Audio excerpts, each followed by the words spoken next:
This book is called Rosie Revere Engineer by Andrea, Beaty, and illustrated by David Roberts.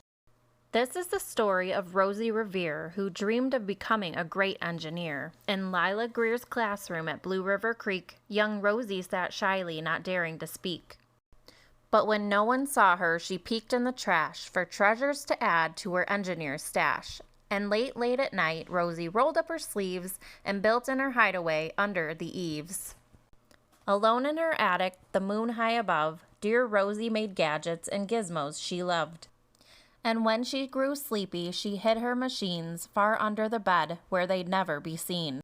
When Rosie was young, she had not been so shy. She worked with her hair swooping over one eye and made fine inventions for uncles and aunts, a hot dog dispenser and helium pants.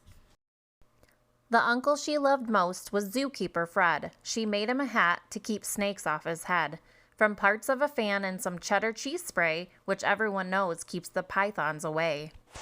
And when it was finished, young Rosie was proud, but Fred slapped his knee and he chuckled out loud. He laughed till he wheezed and his eyes filled with tears, all to the horror of Rosie Revere, who stood there embarrassed, perplexed, and dismayed. She looked at the cheese hat and then looked away. "I love it," Fred hooted. "Oh, I truly do." But Rosie Revere knew that could not be true. She stuck the cheese hat on the back of her shelf, and after that day, she kept her dreams to herself. And that's how it went until one autumn day, her oldest relation showed up for a stay. Her great-great-aunt Rose was a true dynamo who worked on building airplanes a long time ago. She told Rosie tales of the things she had done and goals she had checked off her list one by one.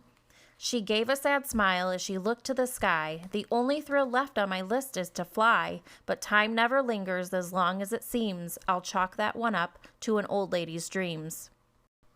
That night, as Rosie lay wide-eyed in bed, a daring idea crept into her head. Could she build a gizmo to help her aunt fly? She looked at the cheese hat and said, "No, not I." But questions are tricky and some hold on tight, and this one kept Rosie awake through the night.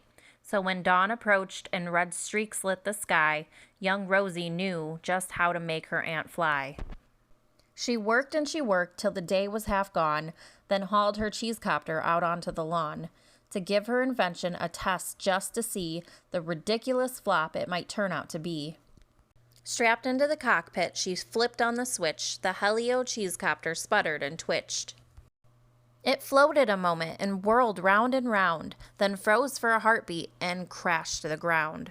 Then Rosie heard laughter and turned round to see the old woman laughing and slapping her knee. She laughed till she wheezed and her eyes filled with tears, all to the horror of Rosie Revere, who thought, "Oh no, never, not ever again will I try to build something to sputter or spin, or build with a lever, a switch, or a gear, and never will I be a great engineer."